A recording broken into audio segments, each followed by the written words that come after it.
अदा अदा है सदा है दवा है दुआ है हो। इश्क अदा है सदा है दवा है दुआ है। इश्क बका है इश्क फना है इश्क वफा है जफा है।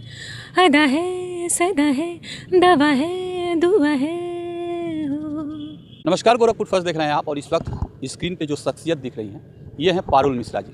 पारुल मिश्रा जी गोरखपुर की रहने वाली हैं और बॉलीवुड के जो है नामचीन सितारों के साथ काम कर चुकी हैं, जिनके सॉन्ग सुन करके जो है आप मंत्रमुग्ध हो जाते हैं। उन सितारों के साथ आपने काम किया है, कैसा रहा अनुभव आपका? थैंक यू सो मच मुझे इनवाइट करने के लिए, बातचीत करने के लिए। बहुत अच्छा रहा अनुभव, और अनुभव हमेशा ऐसे लोगों के साथ ज़्यादा अच्छा रहता है जिनको आप एडमायर करते हैं। तो मेरे लिए बहुत किस्मत की बात है कि मैं एक ऐसे शहर में, मुंबई जैसे शहर में ऐसे लोगों के साथ मिलना और उनके साथ अपने एक्सपीरियंसेस शेयर करना, ये इन इटसेल्फ बहुत बड़ी बात है। तो मुझे ये मौका मिला है, उसके लिए मैं बहुत शुक्रगुजार हूँ। गोरखपुर की लड़की हैं आप, बहुत दिनों बाद आना हुआ होगा आपका, कितना बदला लग रहा है गोरखपुर और कैसा महसूस कर रहे हैं? एक्चुअली गोरखपुर की ही हूँ मैं अभी भी, क्योंकि मेरे माता पिता अभी भी यहीं रहते हैं, मेरा पूरा परिवार यहाँ रहता है। तो लगभग हर 6 महीने 8 महीने में आना होता है।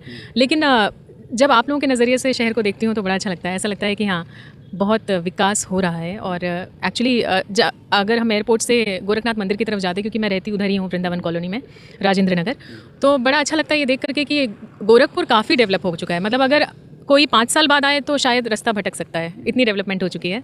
तो बड़ा अच्छा है और ऐसे ही विकास होता रहे। जैसे बॉलीवुड में काम करना लोगों का सपना रहता है, बहुत से ऐसे यहाँ के लोग हैं जो चाहते हैं कि बॉलीवुड में काम करना। आप काम कर रही हैं और वो भी जो है ए आर रहमान जैसे लोगों के साथ। कितना संघर्ष किया आपने इस सफ़र को तय करने में? संघर्ष एक्चुअली रहमान साहब के लिए जब किया था तब तो नहीं था, क्योंकि तब ऐसा हुआ कि एक कंपटीशन के ज़रिए मैं उसमें पार्टिसिपेट किया मैंने, और रहमान साहब से उससे मुलाकात हो गई तो उन्होंने अपने गाने के लिए मुझे खुद ही सामने से मौका दिया। तो वहाँ तक तो स्ट्रगल नहीं था, बट एक्चुअल स्ट्रगल तब शुरू हुआ जब मैं बॉम्बे शिफ्ट हो गई। अब मुंबई शिफ्ट होने के बाद से बहुत सारी चीज़ें हैं, फाइनेंशियली बहुत ज़्यादा वो महंगा शहर है, तो वहाँ पर रहने के लिए आपको बहुत सारी चीज़ें, सबसे पहले तो फाइनेंशियली सॉर्टेड होना पड़ता है। तो बहुत सारे लाइव शोज़ करती हूँ मैं, और वो करने के बाद अभी हाल फिलहाल मैंने अपना यूट्यूब चैनल भी खोला है, और 3 यूट्यूब चैनल्स हैं मेरे खुद का, पारुल मिश्रा मेरा खुद का चैनल है, एक मेडिटेटिव इंडिया, एक चैंटिंग इंडिया।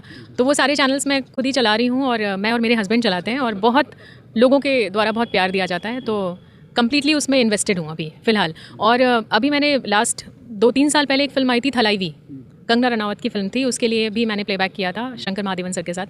तो बॉलीवुड में स्ट्रगल नहीं कह सकते, लेकिन ये है कि आपको सर्कल में एंटर करने के लिए एक थोड़ा सा संघर्ष चाहिए होता है, जो निरंतर चलता रहता है। अभी भी कम्प्लीटली मैं नहीं बोलूँगी कि कंप्लीट हो चुका है, बट अब वो सर्कल मैं खुद बनना चाहती हूँ कि वो सर्कल अब मैं बन जाऊँ, मुझे उसमें एंटर ना करना पड़े। वो हम लोग ही होने चाहिए, और वो तभी हो सकता है जब आप निरंतर प्रयास करते रहेंगे, और मैं लगी रही हूँ। और अभी रहमान साहब के जीवन पे फिल्म बनी है। हाँ। और आपने उस फिल्म का टाइटल सॉन्ग गाया है। हाँ। एक बार जरा दर्शकों को सुनाइए। एक्चुअली रहमान साहब के जीवन पे नहीं है, वो उनकी musical journey basically sound tracks में है। तो वो फिल्म का नाम था अदा, और उसमें टैगलाइन थी musical journey by A R Rahman. तो हर तरीके के गाने हैं, तो उसमें एक गाना है इश्क अदा है, उस गाने को मुझे गाने का मौका मिला, तो वो गाना मैं आपके लिए ज़रूर गुनगुनाऊंगी। अदा अदा है सदा है दवा है दुआ है हो। इश्क अदा है सदा है दवा है दुआ है। इश्क बका है इश्क फना है इश्क वफा है जफा है। अदा है सदा है दवा है दुआ है हो। यूपी बिहार के बहुत सारे सिंगर मुंबई जाते हैं अपने भविष्य को लेकर के। आपको क्या लगता है कि उन लोगों का संघर्ष कैसा है? और कभी कभी ये देखने को मिलता है कि वो लोग थक जाते हैं, हार जाते हैं, जो सपना होता है उसे अचीव नहीं कर पाते हैं। तो ऐसे जो लोग अधीर होकर के जो बीच में सफ़र को छोड़ देते हैं, अपने मुकाम को नहीं कर पाते हैं, उनको क्या संदेश देते हैं? मैं संदेश यही देना चाहूँगी कि जीवन तो ख़त्म नहीं हुआ है। अगर आपने सोचा कि ये संघर्ष ख़त्म हो गया है, तो मैं आपको याद दिलाना चाहूँगी कि जीवन तो अभी भी बाकी है। संघर्ष इतनी जल्दी ख़त्म नहीं होना चाहिए। अगर आपको कभी भी किसी भी वक्त और किसी भी मौके पर ऐसा लग रहा है कि बस हो गया, तो थोड़ी देर के लिए गैप दीजिए, थोड़े दिन के लिए छोड़ दीजिए, और फिर पूरी एनर्जी के साथ वापस आइए। तो कुछ ना कुछ ज़रूर होता है। अगर आपके काम और आपकी सोच में ऑनेस्टी है तो आप वहाँ ज़रूर पहुँचेंगे। आप गोरखपुर से हैं, पृष्ठभूमि भोजपुरी की रही है, कभी आपने प्रयास किया भोजपुरी में कोई सॉन्ग वगैरह? जी जी बिल्कुल। एक्चुअली मेरा एक गाना है बैया करके एक गाना है, और मैं उसकी स्पेलिंग बार बार इसलिए बताती रहती हूँ सबको, क्योंकि गाने बहुत सारे इंटरनेट पे आपको आजकल मिलेंगे, हर कोई गाना बनाता है। और इस गाने का जो टाइटल है उसका नाम है बैया, स्पेलिंग है BAIYAAN। और ये गाना मैंने ही लिखा है, मेरे हस्बैंड ने कंपोज किया है, उनका नाम है अनिकेत कर। तो आप जाइए, इसको ज़रूर सुनिए, लेकिन मैं आपको 2 लाइन ज़रूर गा के सुनाऊँगी। बलमा प्यारी है दिल जीत के हारे है नैनों से नैना मिलई के है कहाँ जाए बैया छुड़ई के। आगे का गाना सुनने के लिए आप ऑडियो स्ट्रीमिंग प्लेटफॉर्म जो भी आपको पसंदीदा आपका प्लेटफॉर्म है उस पर सुनिए। पारुल मिश्रा बैया के नाम से गाना है। अभी भोजपुरी में जो है बिहार का दबदबा है। जितने भी सिंगर को मैं जानता हूँ या मैं सुना हूँ वो लगभग सारे बिहार के हैं। अच्छा, कभी आपने जो है प्रयास किया है कि हम भी जो है भोजपुरी में कुछ ऐसा करें कि जो है उत्तर प्रदेश भी भोजपुरी में अपना स्थान बनाए? एक्चुअली मैं प्रयास करती ही रह रही हूँ, निरंतर प्रयास चल रहा है, लेकिन अभी सोशल मीडिया के थ्रू कहीं कोई भी चीज़, कोई भी कला सीमित नहीं रह गई है। ऐसा नहीं है कि बिहार है या फिर यूपी है या फिर कोई भी एक क्षेत्र विशेष है जो नाम अच्छा कर रहा है। मुझे ऐसा लग रहा है कि अगर आपके काम में ऑनेस्टी है और अगर आप सच में एक सही इंटेंशन लेकर के आगे बढ़ रहे हैं तो सोशल मीडिया बहुत स्ट्रांग है और कुछ ना कुछ, कोई ना कोई बात कहीं तक पहुंचेगी।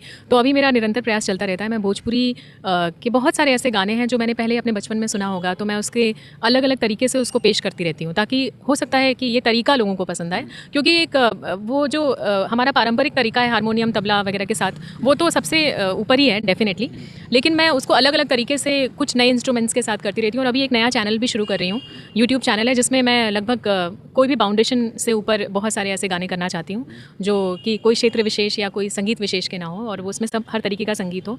तो वो मैं लेकर के जाऊँगी एंड आई होप कि उत्तर प्रदेश को एक नया आवाम मिलेगा, एक नई पहचान मिलेगी। ऑलरेडी उत्तर प्रदेश बहुत ऊपर है, योगी जी जब से हैं तब से तो बात कहीं की कहीं पहुंच गई है, लेकिन अभी संगीत के क्षेत्र में भी आगे लेके जाना है। आगे का क्या प्लान है, आगे क्या करने वाली हैं? क्योंकि एक लोक गायिका हैं जिन्हें हम जानते हैं, मैथिली ठाकुर। बड़े कम उम्र में संगीत को शुरू किया था उन्होंने, बड़ा साधा, क्योंकि संगीत तो साधना की ही चीज़ होती है, साधा, और आज विधानसभा में है। आपका क्या प्लान है? मेरा प्लान एक्चुअली अभी तो फ़िलहाल ऐसा कुछ नहीं है, लेकिन हाँ, अगर जीवन ऐसी कोई गुगली फेंकता है कि हाँ ये सब करना है तो ज़रूर करेंगे। क्योंकि अगर आपकी आवाज़ किसी भी ज़रिए लोगों तक पहुंच रही है, और मैथिली ने तो बहुत अच्छा अपने आप को साधा है, बहुत अच्छा गाती भी हैं वो, और उनकी आवाज़ लोगों तक पहुंचाना भी ज़रूरी था। और क्योंकि वो जिस क्षेत्र में अभी आगे बढ़ रही हैं उनको ऑलरेडी इतने लोग जानते हैं कि अगर कोई बात कहने की कोशिश की जाएगी तो वो लोगों के घर घर तक, दिलों दिलों तक पहुंचेगी। प्रॉबेबली यही रीज़न है कि मैथिली इस क्षेत्र में भी आगे आई हैं और अभी भी बहुत अच्छा कर रही हैं, आगे भी बहुत अच्छा करती रहेंगी। और मुझे अगर ऐसी कोई अपॉर्चुनिटी मिलती है तो मैं अभी नहीं कह सकती, but definitely I would love to try it. और अभी मैंने एक आखिरी इंटरव्यू में बोला था कि मैं शायद इस तरह के किसी क्षेत्र में नहीं जाना चाहूँगी जिसमें संगीत ना हो, लेकिन कभी कभी ये सोच के भी लगता है कि हो सकता है किसी को और किसी के दिल को या किसी के जीवन को छू सकूँ किसी भी ज़रिए, तो I would love to do that. आप गोरखपुर से हैं और हमारा चैनल भी गोरखपुर फर्स्ट नाम से है। अरे क्या बात है। हमारे दर्शकों को क्या संदेश देंगी? गोरखपुर की हूँ और गोरखपुर के लोगों से ये कहना चाहती हूँ कि आप लोग जितना हो सके, बच्चों को ये संदेश है पहले तो, फिर मैं माता पिता के लिए भी एक संदेश दूँगी। अगर आपसे हो सकता है तो अपने काम में बहुत ईमानदारी रखिए, और ईमानदार रहेंगे तो कैसे भी करके आपको वो जगह मिल जाएगी। और पेरेंट्स को ये मेरी तरफ से एक संदेश है कि अपने बच्चों को किसी भी काम को करने के लिए सीमित मत कीजिए। अगर वो कुछ भी अच्छा कर रहे हैं तो उनके टैलेंट को हवा दीजिए। और आज की इस जनरेशन में, इस डेट में सोशल मीडिया बहुत स्ट्रांग है, अगर वो कुछ करना चाहते हैं तो लेट देम डू इट। चलिए, हमसे बात करने के लिए धन्यवाद और हमारी शुभकामना कि आप और आगे जाएं। तो ये पारुल मिश्रा जी हैं, गोरखपुर की हैं और तहलका मचा करके रखी हैं बॉलीवुड में। आप इनको देखिए, इनको सुनिए, इनके चैनल्स भी हैं, सर्च करिए, बाकी अपनी प्रतिक्रिया दीजिए। फिर होगी मुलाकात अगले खबर के साथ, तब तक के लिए नमस्कार।